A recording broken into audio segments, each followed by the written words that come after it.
Powered by the Montana Television Network. This is the 10 o'clock news on Q2, Montana's news leader. Good evening, everyone. Thanks for joining us tonight. I'm Jeanelle Slade. And I'm Jay Cohn. The U.S. Supreme Court today put the icing on a landmark case of a baker, his religious beliefs, and same-sex marriage. The court sidestepped the key issues with its narrow decision and did not answer the broader constitutional questions on religious liberty. Today's ruling in favor of a Colorado baker who had refused to make a cake for a same-sex wedding. Mola Lengi explains. The Supreme Court said Jack Phillips' religious rights were violated when a Colorado Civil Rights Commission ruled against him because he refused to bake a cake for a same-sex wedding. Justice Anthony Kennedy wrote, "The Civil Rights Commission's treatment of his case has some elements of a clear and impermissible hostility toward the sincere religious beliefs that motivated his objection." Phillips says same-sex marriage violates his Christian beliefs. Though I serve everyone who comes into my shop, like many other creative professionals, I don't create custom designs for events or messages that conflict with my conscience. It was Charlie Craig and Dave Mullins who asked Phillips to create their cake. They say they're disappointed with the court's decision, but not defeated. I feel like we've helped change public opinion, and that's a win for us. The court's ruling did reaffirm protections for LGBTQ rights and left open the possibility that future cases involving refusal of service could be decided differently. Justice Kennedy said, on the one hand, here's that argument. On the other hand, here's that argument. I want to respect everybody's dignity. And here the Colorado Commission did not. And so this guy wins. The ACLU, which represented Craig and Mullins, said the court reversed the Masterpiece Cake Shop decision based on concerns unique to the case, but reaffirmed its long-standing rule that states can prevent the harms of discrimination in the marketplace, including against LGBT people. Mola Lengi, CBS News, the Supreme Court. Justices Ruth Bader Ginsburg and Sonia Sotomayor were the dissenting votes. Well, the clock is ticking down to Montana's primary election on tap for tomorrow. A good turnout expected, with contested races featured in both Montana's U.S. House and Senate races. And here in Billings, plenty of eyes on a local district judge race, along with some contested legislative races. And today's winners advance on to Montana's general election in November. As of this afternoon, more than 36,000 ballots, that is, had been turned into the Yellowstone County Elections Office, while thousands of Montanans have already voted absentee. If you do plan to vote in person tomorrow, well, the polls are open in about 9 hours or so. Those polling places will remain open until 8 p.m. Tuesday night. Among the key races we'll be keeping tabs on tomorrow will be for Yellowstone County District Judge. Now, 2 new judgeships are up for grabs this election year. 5 candidates vying in Department 7, including Colette Davies, Yvette LaFrenz, Thomas Party, Alexander Roth, and Teague Westrop. The top 2 vote-getters advance to face off in November. And for District Judge Department 8, just 2 candidates in the running, Ashley Harada and Julie Pierce. Both will advance to face off again in November. There are also no less than 10 legislative primary races here in the Billings area that are contested, along with contested races in the Republican contest for county auditor and county commissioner. Our local election coverage begins around 8 o'clock tomorrow night. That's when we'll stop into regular programming and bring you a special report on the early absentee results.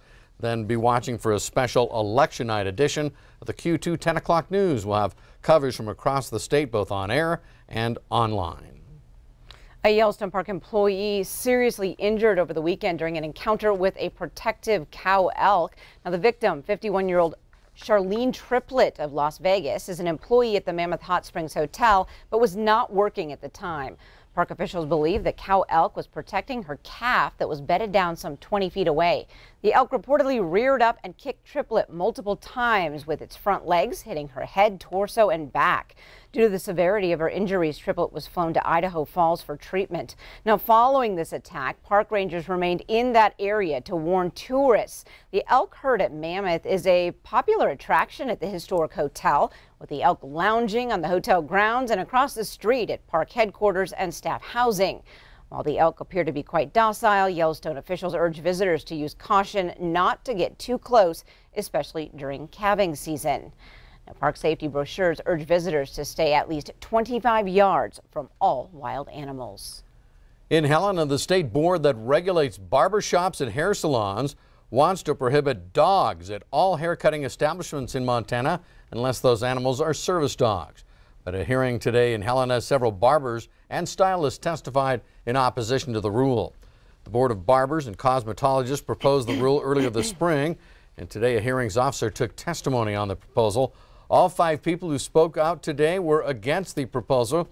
Barber Tom Winger of Hamilton has 3 Boston Terriers at his shop and brought one of them to the hearing today.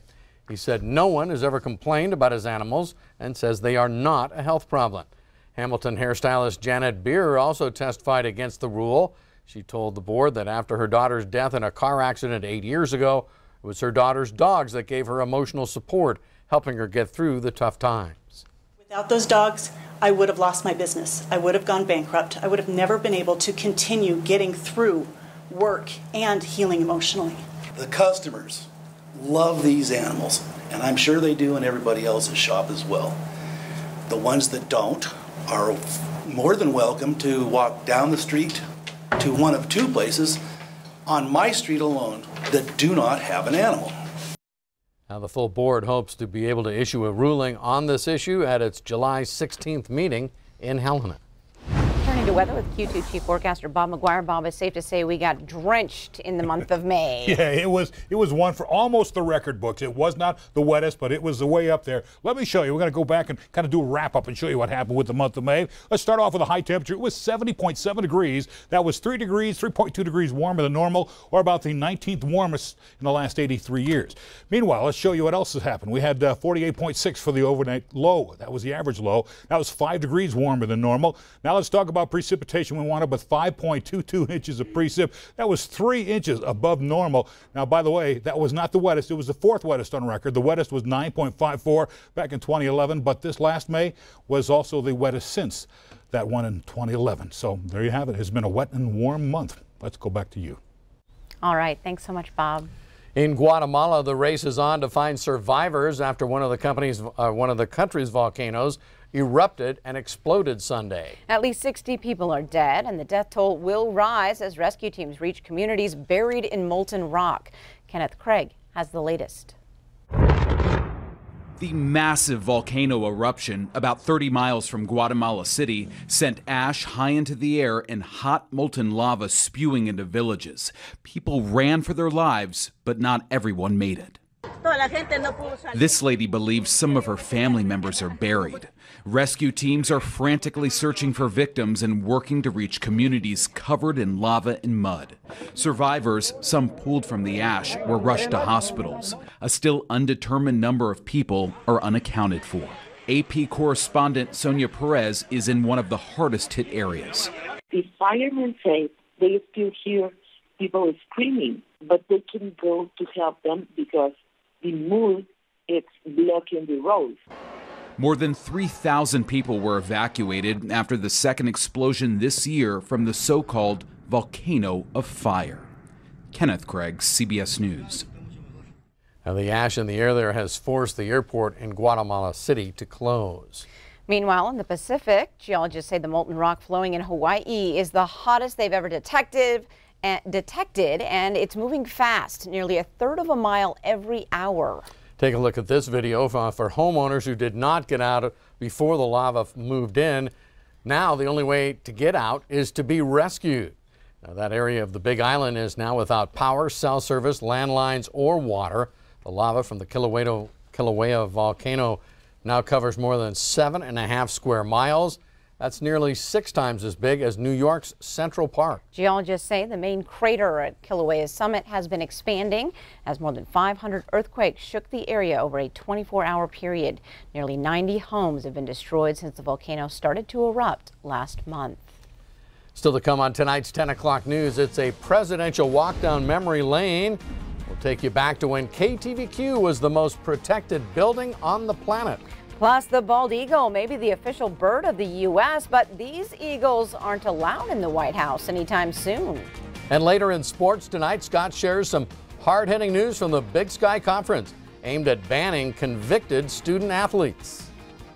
You're watching MTN News with Jay Cohn and Jeanelle Slade. Storm Tracker weather with Bob McGuire. And sports with Scott Green.